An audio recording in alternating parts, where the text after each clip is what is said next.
al Señor que nos permita predicar su palabra de acuerdo a su voluntad, sabiendo que la exaltación siempre será para Él y no para nosotros. Estamos estudiando el libro de Isaías. Hemos llegado al capítulo 30 y para contextualizar es necesario entender primero uno de los problemas que estaba mostrando Isaías acerca de Judá. El capítulo 30, versículos 9, 10 y 11 nos dice que este pueblo no quería escuchar la verdad. Ellos querían que les hablaran mentiras. Ellos pretendían que Dios no hablara alrededor de lo que ellos estaban haciendo. Pero ellos preferían estar lejos de Dios y huir. Pero el Señor les iba a disciplinar de acuerdo a las características que ellos manifestaban de aquellos lugares donde iban a llegar para hacer su refugio. En un primer momento ellos determinan, hay que pedir refugio a Egipto porque es un poder fuerte. Y el Señor les dice, ni los caballos ni nada de la fortaleza que Egipto tiene les va a servir. Luego dice, vamos a ir con los asirios para que nos apoyen, pero dice el Señor, de nada va a servir. ¿Cuántas veces el ser humano trata de apoyarse en todos sus alrededores, pero deja como último recurso al Dios Todopoderoso, el que tiene el control y la voluntad de todo lo que hay a nuestro alrededor? Y ese es el problema. La falla crónica de los judíos fue la dependencia del brazo de la carne, es decir, que se apoyaban más en sus alrededores que en el Dios mismo. Y esa fue la falla crónica. Y esa muchas veces es la falla que nos lleva a nosotros, como creyentes, a ir tropiezo tras tropiezo también en nuestra vida cristiana. De pronto nos da un dolorcito y lo primero que hacemos es correr al médico. ¿Por qué no nos sentamos a pedirle al Señor primero? ¿Por qué no encomendar nuestras necesidades, nuestras enfermedades al Señor? Y Él dirá si es necesaria la intervención médica. Los judíos no solamente tuvieron dificultades a niveles comunitarios, sino que además se dieron cuenta que cada uno de los motivos que le llevaban a solicitar la ayuda no estaban avalados por el Señor. El Señor les dijo, en ningún momento yo les he dado esa complacencia, yo no he dado esa visión, yo no he dado ese permiso, como nosotros decimos. Pero el Señor en su sabiduría colocó a su pueblo en tales circunstancias que no podían dejar de ver que el poder humano no les iba a sacar de nada. Algunas veces entramos a circunstancias en nuestras vidas y creemos que humanamente alguien nos puede sacar de ese problema. Y el Señor nos dice, no es con la parte humana, es conmigo directamente. Lo mismo le estaba pasando a este pueblo. ¿Y por qué lo estaba haciendo? Dirán algunos. Qué injusto, si era el pueblo que Él había elegido, era el pueblo al cual Él había llevado, lo había sostenido, le había provisto para sus necesidades. ¿Pero por qué? Porque Dios es un Dios celoso. Y cuando el pueblo se desviaba a la derecha o a la izquierda, estaban dejando el blanco perfecto que es Él. Y Él tenía que hacerles entender, como muchas veces nos hace entender a nosotros, que estamos equivocados y que el sendero que llevamos no es el mejor. Pero alguien dirá, es que no habrá una forma más fácil de que nos diga. Pues si hubiese una forma más fácil y nuestros oídos estuvieran prestos, la palabra de Dios nos lo dice. Pero ¿qué hacemos con aquellos mensajes? No, si Dios es un Dios de amor, Sí, es un Dios de amor, pero también es justo. Y si nosotros estamos infringiendo el carácter de lo que Dios quiere que seamos, nos va a tocar para que volvamos a su redil. Dios enseña por medio de este capítulo 30 una lección de dependencia, no de sí mismos, sino una dependencia de Él. Porque el propósito principal de estudiar esta parte histórica nos muestra que lo humano falla, pero que cuando nosotros clamamos, Dios tiene prestos sus oídos para escuchar nuestras súplicas. Qué maravilloso es, hermano. Y como dice mi hermano Obed, ¿en dónde cabía en la humanidad decirle, no, es que nos vamos a salvar por las obras? No, ¿cómo estaba portando este pueblo? No quería nada con Dios. Estaba diciendo, háblenme cualquier cuentecito, pero no me digan lo que Dios quiere de mí. La gente allá afuera algunas veces dice, pero es que la palabra de Dios es bien fuerte. Sí, es fuerte. Pero es que la humanidad en su totalidad, cuando le hablamos palabras suavecitas, dice, esto es el paño tibio. Pero cuando ya ven las cosas de una manera drástica, dicen, tengo que cambiar porque si no me va a ir bien. Pues ese es el contexto del pueblo del que estamos hablando. Un pueblo que había pasado disciplinas fuertes, que iba a ir en cautiverio, pero que hoy llama a esperar en los tiempos de Jehová. Versículo 18 de Isaías capítulo 30. Por tanto, dice Isaías, Jehová esperará para tener piedad de vosotros, y por tanto será exaltado teniendo de vosotros misericordia, porque Jehová es Dios justo. Bienaventurados todos los que confían en Él. Algunas personas dicen, ¿y Dios por qué tardará tanto en darnos una respuesta? Nosotros en el culto de oración a veces nos preguntamos, llevamos 11, 12, 13 años clamando por un milagro al Señor, y el Señor nos dice, bástate mi gracia. ¿Por qué? Porque no es la voluntad de Él.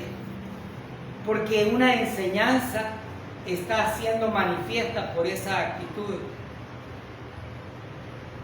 Isaías nos dice claramente que ese tiempo que el Señor está esperando es para que Él tenga piedad de nosotros. Una persona me decía el día de ayer, tanto que se habla de que el Señor ya viene. Y le digo, pero mucho de cierto tiene si Pablo lo vio tan próximo, hace tantos años, cuanto más cercano está en este tiempo. Pero luego me dice, pero hay formas diferentes de decirlo. Sí, pero la gente tiene que entender que el mundo se va a terminar y que todo lo que planificaron para toda su vida se va a quedar aquí y junto con ellos, porque no van a ir al cielo con el Señor, porque dejaron a Dios por organizar su vida aquí. El Señor tiene piedad y espera hasta el momento oportuno. Algunos dicen el Señor se está demorando mucho, pero dentro de ello hay un propósito amoroso, un propósito que muchas veces no entendemos, porque creemos conocer a nuestro Salvador, pero realmente no le conocemos.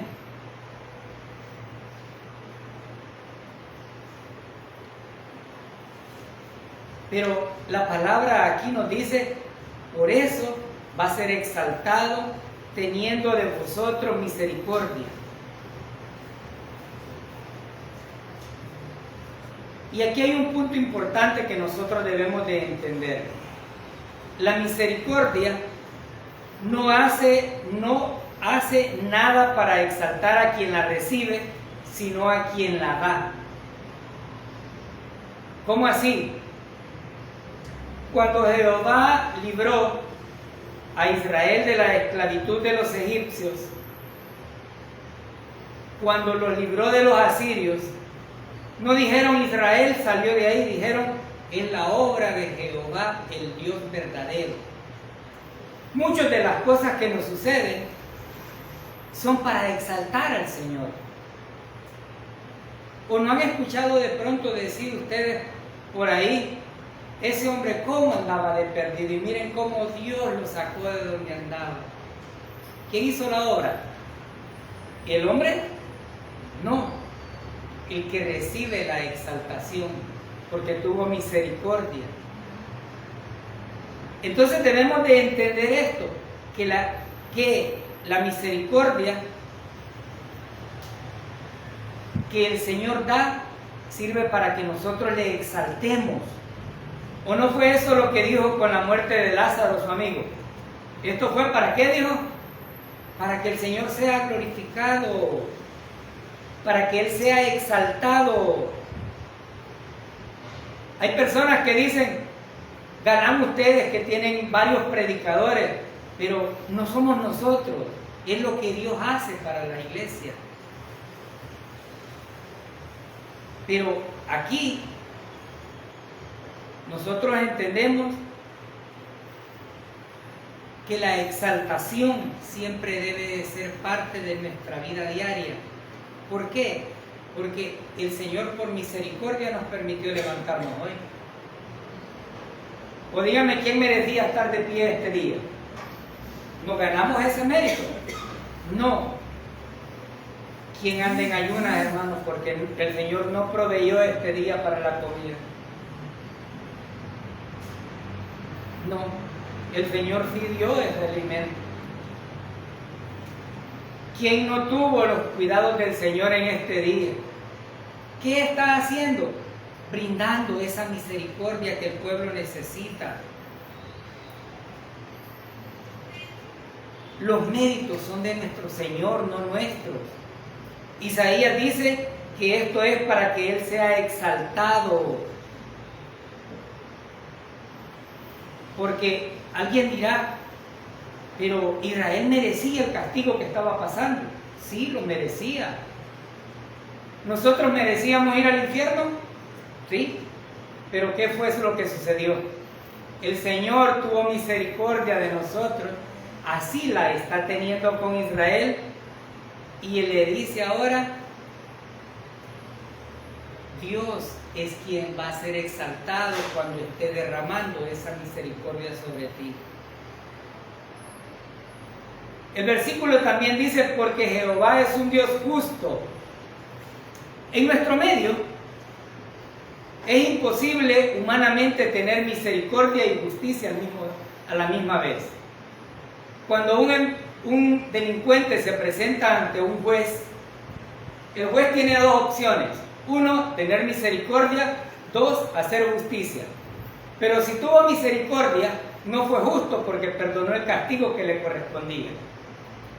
Pero si aplicó la justicia, fue injusto porque castigó según la ley. Pero mi Señor fue maravilloso porque Él unificó la misericordia con la justicia. Para Él fue justa la muerte de su Hijo Jesucristo en la cruz y esparció la misericordia para el mundo. Solo Dios puede hacer eso. Nosotros no podemos. Y si no, veamos nuestro actuar. Hoy tuve misericordia de alguien, podemos decir en nuestra vida. Le di, qué sé yo, unas monedas, un plato de comida, lo salvé de algo. ¿Volvería a hacerlo usted varias veces? Quizás no, ¿verdad? Pero el Señor día con día renueva sus misericordias para nuestra vida. Porque nosotros cuando vemos la repetición constante de un acto que un ser humano quiere que sigamos haciéndole con él, decir, ya parece chapupa, solo a mí me busca. ¿Y por qué Dios no nos dice lo mismo? Ya aburre. ¿Qué dice Él? Nuevas son sus misericordias, ¿qué? Cada día. ¿No les parece qué maravilloso es que podamos tener el privilegio de tener las misericordias del Señor? Y sobre todo de haber unificado estas dos. situaciones, misericordia y justicia. Algunos dicen, cuando escuchan el Nuevo Testamento, pero que Dios es malo porque mató mucha gente. Pero yo tengo claro que Dios da a cada uno como Él quiere o como muchas veces merecemos. No nos gusta a veces, no nos agrada, pero es lo que Él quiere. Y de algo yo siempre voy a estar en mente: Dios es soberano y Él nos creó a nosotros, no nosotros a Él. Y Él puede hacer con nuestras vidas lo que a Él le entreteja en su voluntad. Pero este versículo 18 termina: bienaventurados todos los que confían en Él. ¡Wow! Doblemente bendecidos. ¿Por cuál? ¿Por cuál de los esfuerzos humanos? ¿Por cuál de las obras? ¿Por cuál de los sacrificios? Ninguno. ¿Por cuál? Por haber confiado en Él. Y ya dijimos, la fe no es una obra. Usted no actúa en absoluto para tener fe. Pero Isaías no se refería a sentarme a esperar y estoy confiando en el Señor. No, él se refería justamente a esperar con la convicción de que Jehová iba a restaurar a su pueblo. Cada día que nos levantamos, yo me quedo personalmente y digo: gracias, Señor. No sé qué me depara el día, no lo sé, pero está en tus manos. Y sea como sea, yo sé que me vas a llevar para lo que tú quieres. Y empezamos en el día a día con las actividades. Finalizado el día digo: gracias, Señor. No eran mis planes, pero eran los tuyos. ¿Por qué? Porque hubo misericordia. Porque cuando vamos en el transporte público, usted no va seguro de nada. Cuando usted se sube a la moto o al medio que lo lleva a su trabajo, usted dice: Señor, voy contigo. Pero usted no sabe quién viene detrás o quién va a encontrar enfrente. Lo único que nos ampara es la misericordia del Señor. Isaías dice que somos doblemente bendecidos, pero el ser humano por naturaleza es impaciente. Estamos en la pobreza y queremos salir rapidito de la pobreza y volvernos ricos. Estamos enfermos 1, 2, 3 semanas. No, yo ya llevo una vida con esta enfermedad, hermano. Ay, no, qué terrible.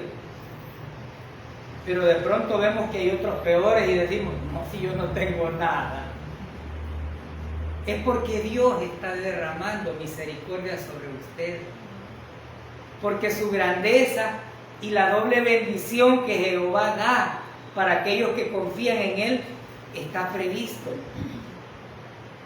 Este pueblo había pasado circunstancias difíciles, pero iba a tener una bienaventuranza. ¿Por qué? Porque había confiado en el Dios Todopoderoso. Y es por eso que cuando nos va mal, hay palabras que nos deben alentar. Eclesiastés capítulo 3, versículo 4 dice: habrá tiempo de llorar, tiempo de reír, tiempo de endechar y tiempo de bailar.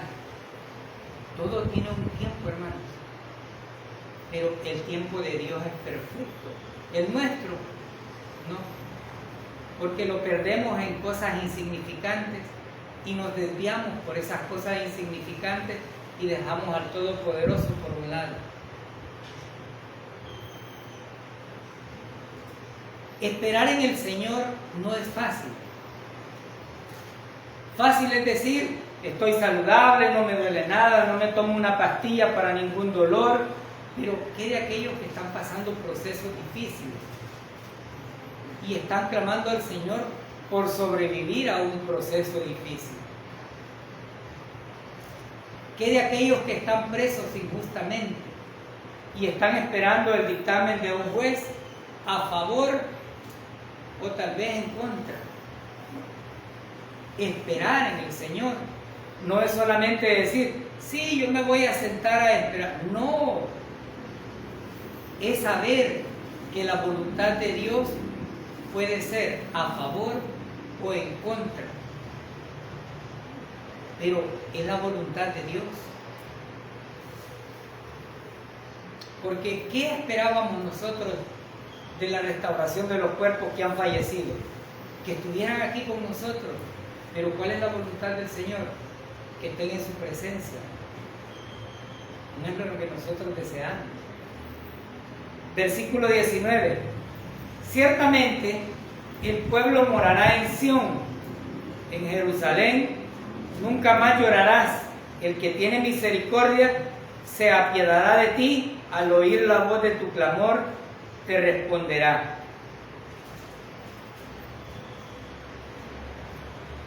Isaías dice, Jehová garantiza que un día su pueblo va a vivir tranquilo, ya no va a tener esclavitud, ya no va a andar buscando fortaleza afuera, sino que va a confiar en el Señor y entonces va a depender totalmente de Él.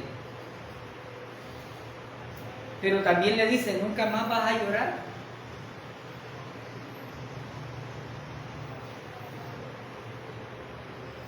Este pueblo había gemido fuertemente, pero el pecado constante que le había llevado a separarse de Jehová era la causa por la cual estaba siendo disciplinado.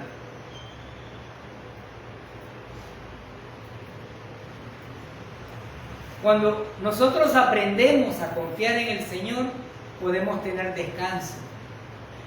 Pero si no confiamos en Él, no hay tranquilidad. No existe tranquilidad. Únicamente cuando aprendemos a confiar de verdad, podemos estar tranquilos. Muchos de nosotros a veces nos sentimos agobiados por las cosas que suceden a nuestro alrededor y no vemos más allá de la oscuridad o del problema que tenemos. Pero como creyentes debemos de entender que hay una voluntad de Dios perfecta para cada uno. Lo que Dios tiene para mí, probablemente a ustedes ya se los dio. Y lo que Dios les dio a ustedes, tal vez ni siquiera yo lo logre alcanzar, pero Él tiene un propósito. Isaías dice que hay una condición para que el Señor escuche a su pueblo, y esta condición es que le clamemos, que le digamos cuáles son nuestras necesidades. Pero también debemos de entender que no siempre va a responder como nosotros queremos,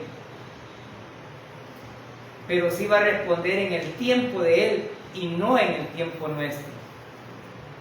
¿Es desesperante? Probablemente sí, pero clamar por cada una de nuestras necesidades es lo que nosotros realmente podemos hacer y suplicar por piedad y misericordia a nuestro Dios. Vayamos a 1 Corintios capítulo 10, versículo 13. 1 Corintios capítulo 10, versículo 13.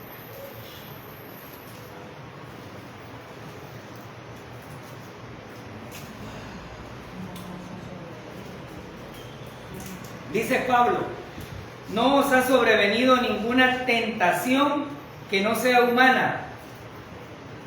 ¿Pero qué?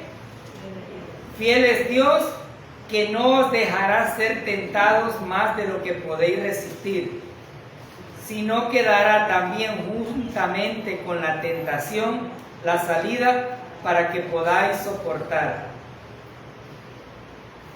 La fidelidad de Dios es tan grande y tiene tantos dioses, ¿por qué no adorarlos? Y se habían vuelto idólatras también. Pero ellos debían entender que clamando al Señor iban a obtener el oído presto del Señor para seguir con los planes que él tenía para su vida. Versículo 20 y 21.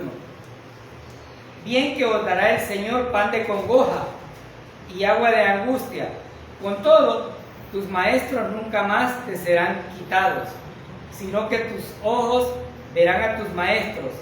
Entonces tus oídos oirán a tus espaldas palabra que diga: este es el camino, andad por él, y no echéis a la mano derecha, ni tampoco torzáis a la mano izquierda. Os dará pan de congoja.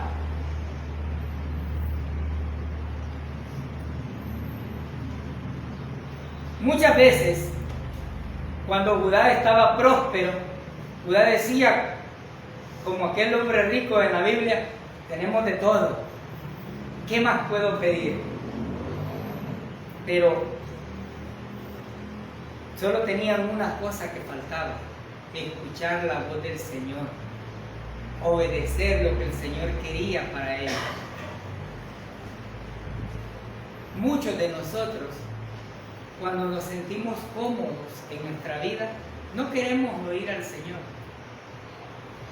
Y si lo oímos, no le estamos escuchando. Porque una cosa es oír y otra cosa es escuchar la palabra del Señor. Yo puedo oír cualquier cosa y no le puse atención, pero cuando yo escuché la voz de Dios, debo de entender que está hablando conmigo.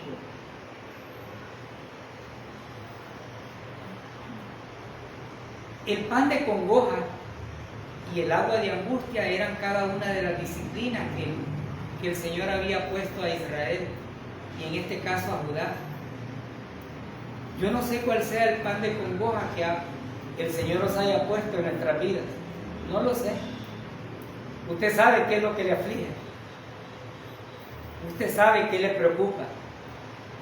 Pero aún en medio de eso, yo estoy convencido que siempre es mejor estar incómodo teniendo pan y agua que nos preocupa, pero en sintonía con el Señor, que estar apartados de Él y cómodamente. Hermanos, ya que ustedes, de aquellos que les gusta sufrir, no, pero prefiero tener un sufrimiento en dependencia de Dios que tener un sufrimiento apartado del Señor. Porque mi sufrimiento puede suplirse con las necesidades mías y que el Señor va a proveer, pero apartado de Dios, no hay nadie que me pueda ayudar ni de ser respaldado. Pero en su armonía, en su comunión, sí puede haber eso. Cada uno de nosotros debe de tomar en cuenta que el Señor estaba tratando con mucha misericordia a este pueblo. Cuando usted de pronto se encuentra que dice: yo tengo un buen amigo, una buena amiga, pero el amigo dijo: no, yo no quiero nada con este, que se vaya, yo ya no quiero volver a verlo, no quiero ni que me hable. Pregunto, ¿usted sí continúa tratando de hablarle? ¿Qué hizo Judá con Dios? No querían nada con él. Hablen de otras cosas los profetas, algo bonito. Pero aparten de nosotros al Señor, les dijeron a los profetas. Pero ¿qué hizo él? Tuvo misericordia. Y el versículo dice: entonces tu oído oirán a tus espaldas palabra que diga: este es el camino. ¿No les parece que es maravilloso saber que aunque andamos desviados en un momento determinado de nuestra vida, siempre va a haber una palabra que nos diga: ese no es el camino correcto? Ubícate. Y probablemente esta palabra no venga de la iglesia, sino que venga de cualquier otra persona que esté a nuestro alrededor. Pero de algo debemos estar seguros: es la voz de Dios usando a aquel para que nos corrija nuestras actitudes. a través de estos versículos, el Señor dice que quiere bendecir a Israel por medio de una guía, porque dice, aunque estés a la espalda, vas a escuchar una voz que te diga, por aquí es donde vas a caminar. Cuando yo recibí las primeras instrucciones acerca del Evangelio, allá por 13 años atrás, surgieron un montón de preguntas. ¿Y ahora que soy creyente, qué? ¿Cómo tengo que vivir ahora?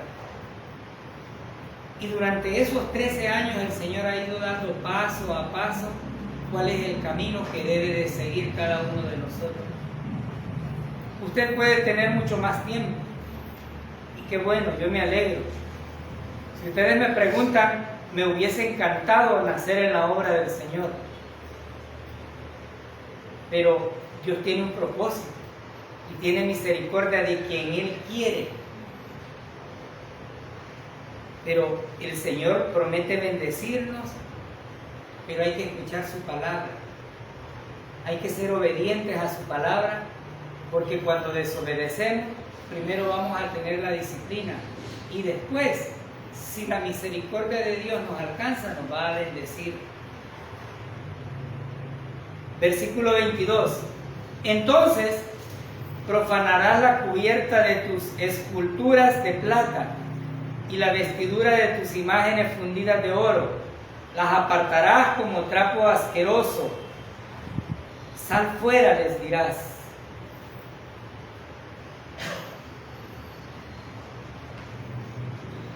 El Señor les dice, ustedes andaban perdidos, se habían vuelto tan idólatras que va a haber un momento en el que han escuchado la voz que les dijo, este es el camino que vas a seguir, y entonces, solo entonces les dice, profanarás la cubierta de tus esculturas de plata. Es decir, solo cuando has escuchado la voz de Dios, entonces vas a tener la posibilidad de deshacerte de todos los ídolos. Pero hay que escuchar la voz de Dios.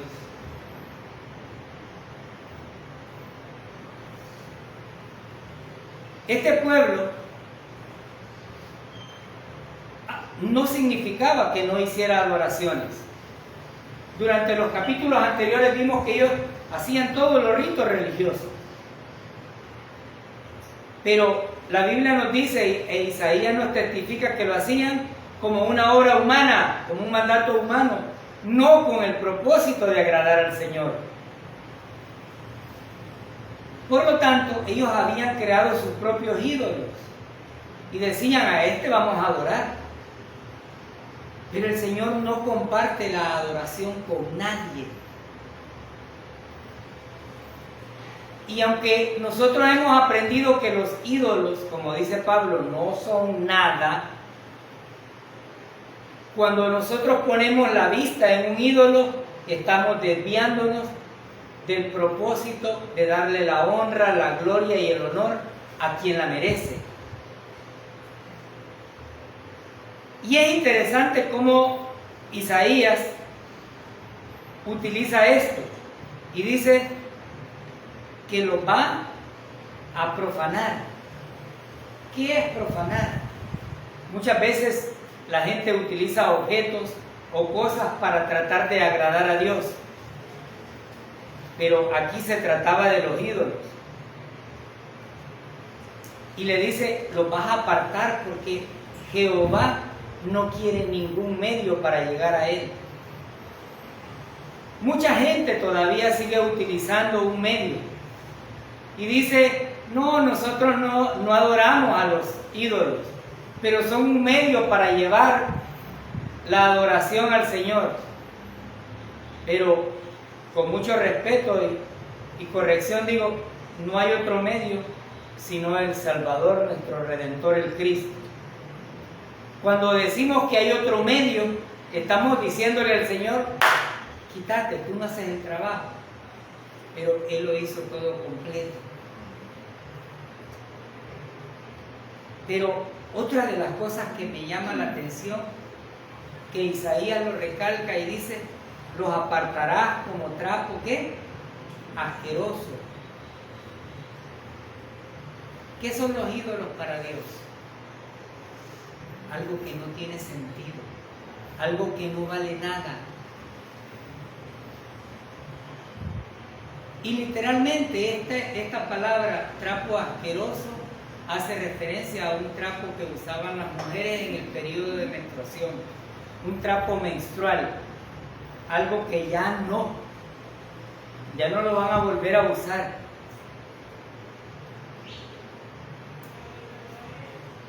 El salmista, consciente de esto, en el Salmo 115 dice, ¿qué son los ídolos? Tienen boca, pero no hablan. Pero termina después diciendo, no son nada y semejante a aquellos que los hacen. Cada uno de nosotros probablemente no nació en el Evangelio y tuvimos que oír la voz de Dios para apartar esas cosas de nuestras vidas, porque entendimos que no tienen mayor significado. Judá debía de entender que escuchando la voz de Jehová no necesitaba absolutamente nada más y que iba a desechar todos esos ídolos como un trapo que no tiene nada que brindar. ¿Qué podemos decirle al Señor? Aquí te traigo este trapo, Padre, para lavarte. ¿Para qué quiere las sociedades de nuestras vidas el Señor? Para nada. El pueblo de Israel también debía de botar las imágenes y lo estaba afirmando el Eterno, porque le dice, les dirás, sal fuera. El salmista no solamente exhorta a no creer en las imágenes, sino que al mismo tiempo en el versículo 9 dice, oh Israel, confía en Jehová, Él es tu ayuda y tu escudo. Es decir, no son las imágenes, es Jehová, el Dios Todopoderoso. Amén. Y este es el punto hacia el cual Isaías está haciendo notar. Pero ¿cuándo va a suceder eso? Cuando se escuche la voz del Señor. Hermano, pero es que yo no lo oigo, fíjate. Yo no lo puedo oír. No, usted no lo va a oír probablemente con la voz que Él tenga de manera presencial, pero sí va a poner el Señor a alguien que le pueda llevar la palabra y le predique el Evangelio y al cual usted debe de creer. ¿Cuántas veces nos hemos hecho preguntas que tal vez han sido contestadas a través de este medio? Muchas veces. Pero no me habló Dios, me habló el hermano Jorge, o el otro hermano, otro que predicó, o alguien que me habló en la iglesia. Pero el Señor lo puso para que yo entendiera. El Señor quiere que cada uno de sus hijos viva bien. ¿Qué quería el Señor? Que su pueblo oyera su voz. ¿Para qué? Para que desechara todo aquello que lo apartaba de Él. Pero nosotros no queremos vivir bien. Y nos volvemos muchas veces un idólatra. En este tiempo, probablemente cada uno de nosotros ya desechó todo eso que se estatuas o elementos de oro y plata. Pero hay quienes han hecho de su teléfono una idolatría. Hay quienes han hecho de su hijo, no, a mi hijo no me lo toquen, porque si me lo tocan, se me sale el chamuco. Probablemente no estemos siguiendo imágenes, pero todo aquello que nos aparta de la visión del Todopoderoso se convierte en nuestra idolatría.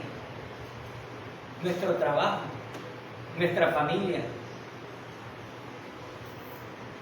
Debemos de tener mucho cuidado,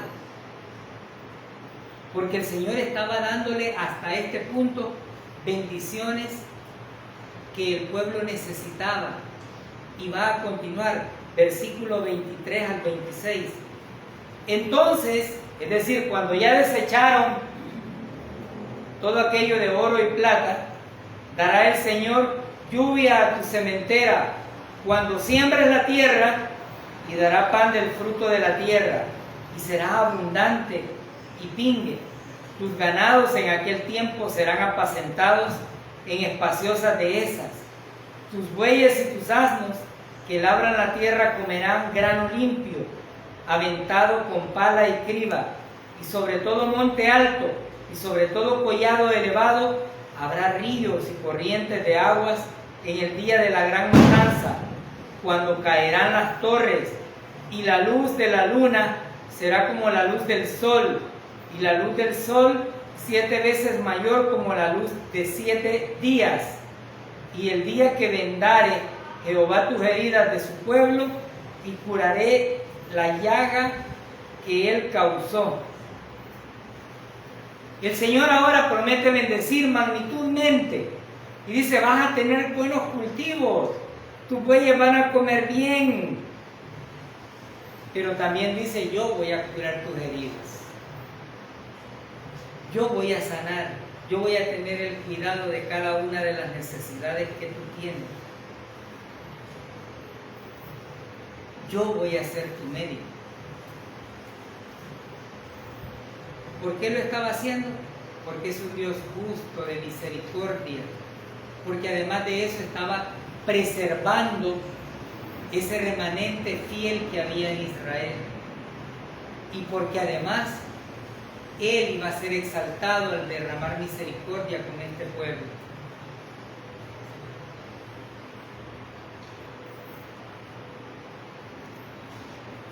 Este texto nos asegura que habrá una restauración para Israel.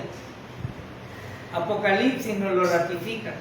Isaías, muchísimo tiempo antes, dice: Israel será restaurado y va a tener todo lo que necesita. Apocalipsis, como un libro todavía mucho más, o tiempo después de Isaías, dice: sí, Israel va a tener su trato.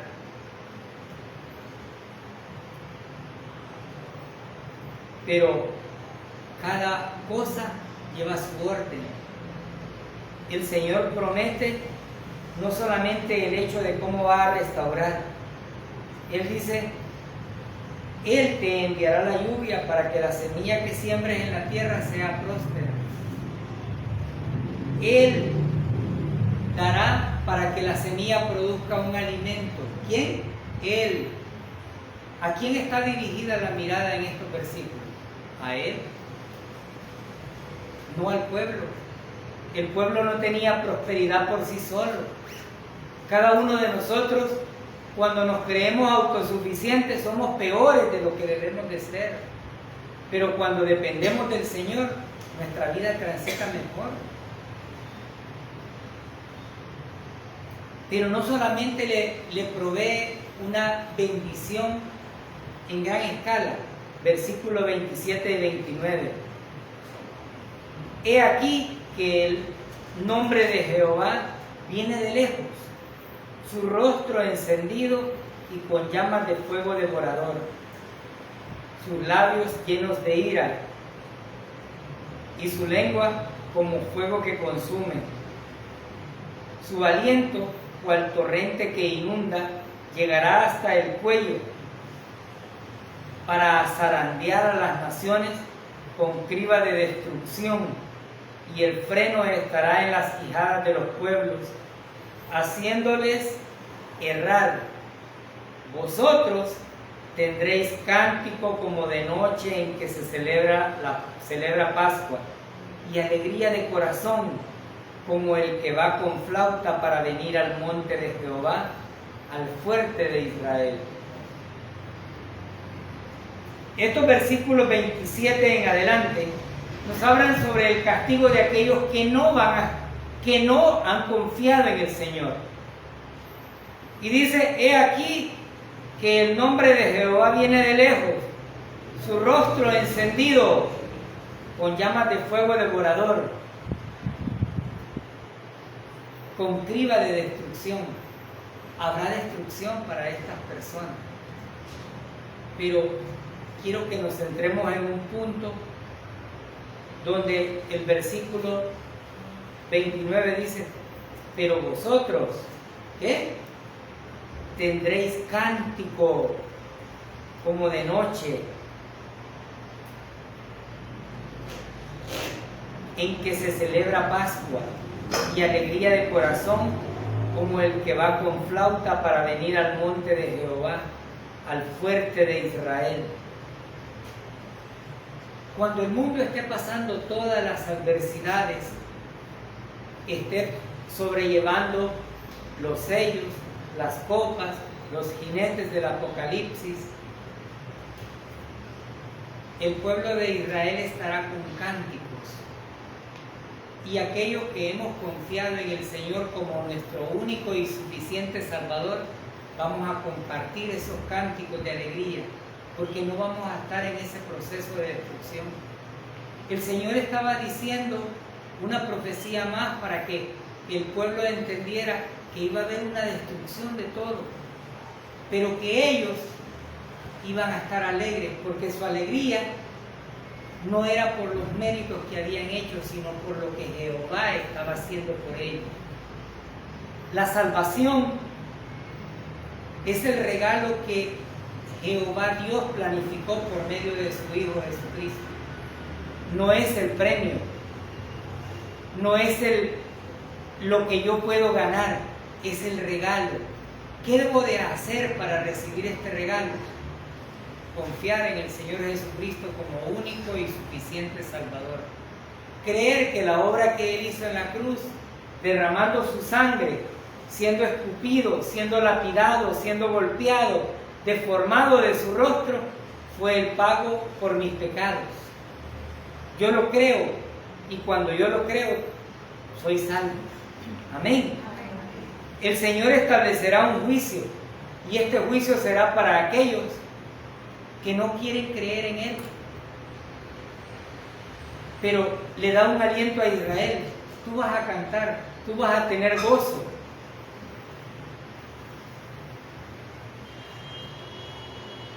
Versículo 30 al 33. Y Jehová hará oír su potente voz, y hará ver el descenso de su brazo, con furor de rostro, llama de fuego consumidor, con torbellino, con tempestad y piedra de granizo, porque Asiria, que hirió con vara, con la voz de Jehová será quebrantada, y cada golpe de la vara justiciera que asiente Jehová sobre él será con panderos y con arpas, y en batalla tumultuosa peleará contra ellos, porque Tofet ya de tiempo está dispuesto y preparado para el rey, profundo y ancho, cuya pira es de fuego y mucha leña. El soplo de Jehová como torrente de azufre lo enciende. Ahora Isaías utiliza una serie de figuras retóricas para decir: habrá destrucción, y la voz del Señor se va a oír. La Biblia dice que entonces todo ojo le verá. Pero también dice que todo lo que hizo Asiria iba a tener una consecuencia. Y algunos opinan: qué malo es Dios, después de que utilizó a Asiria para disciplinar a su pueblo, ahora lo va a juzgar. Pero ¿por qué creen que sucede? El rey de Asiria, llegó un momento que, si usted tiene el tiempo, lea Segunda de Reyes capítulo 18, del versículo 30 en adelante, en donde él se exaltó y dijo: ¿quién es el Dios que va a salvar a este pueblo? Ya vencí a este pueblo, entonces ¿dónde está ese Dios? ¿Dónde está el Dios de tal lugar? ¿Dónde está el Dios de tal lugar? ¿Quién los podrá librar de la mano mía? ¿Qué estaba diciéndole el Señor?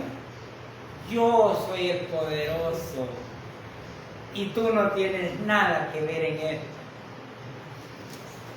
Y el Señor le dice, te va a caer la disciplina, te va a llegar el castigo. ¿Y qué hizo el Señor? Envió a su ángel, nos dice el capítulo 18, y mató ¿cuántos?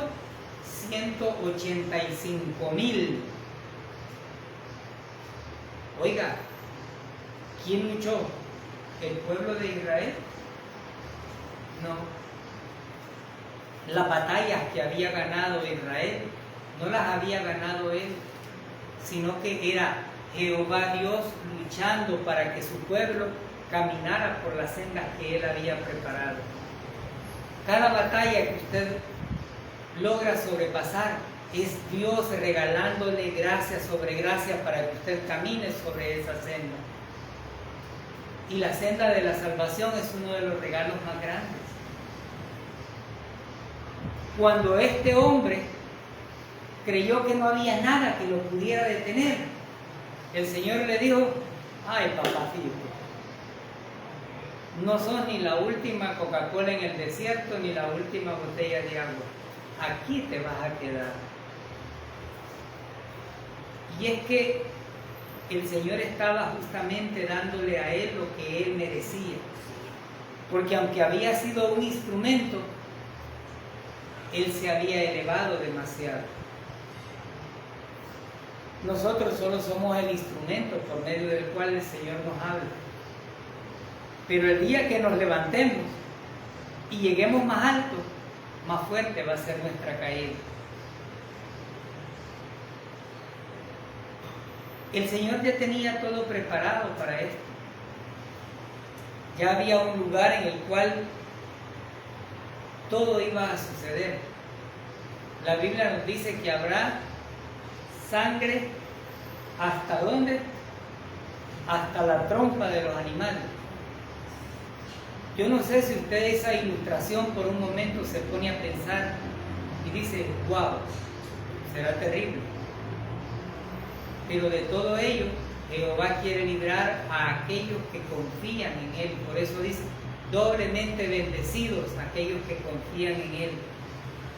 Porque habrá una situación tan difícil que no habrá forma de sobrevivir. El Señor ha hablado por medio de su palabra diciéndonos, aprendan a depender de mí. Entiendan que todo va a mi tiempo, no al tiempo que ustedes quieran. Entender todo esto y esperar en el Señor es un reto para cada uno de nuestras vidas como creyentes. Pero cuando nosotros asumimos ese reto de esperar confiado en las promesas del Señor, créanme que tenemos una esperanza viva y no hemos confiado en cualquier cosa, sino en el Todopoderoso, en nuestro Redentor y Salvador. Hoy es el día en el cual aquellos que nos ven a través de las redes sociales pueden ser salvos, confiando en la obra de nuestro Señor Jesucristo. Porque habrá un juicio, y ese juicio para aquellos que no creen será de condenación. Y yo le decía ayer a una señora, si a mí me dieran a elegir entre irme para el cielo o al infierno, ¿a dónde elige usted? Y me dijo, yo al cielo. Qué bueno, pues la llave está puesta. El Señor dijo, el que confía en mí no va a tener ese problema y estará en su presencia. ¿Qué necesita hacer? Confiar. Confiar que Él es nuestro Redentor, nuestro Salvador, y que el precio lo pagó Él, y que ahora yo solo he recibido el regalo de la salvación. Si cree en eso, es salvo. El que tenga oídos para oír, que oiga. Oremos. Eterno Padre Celestial,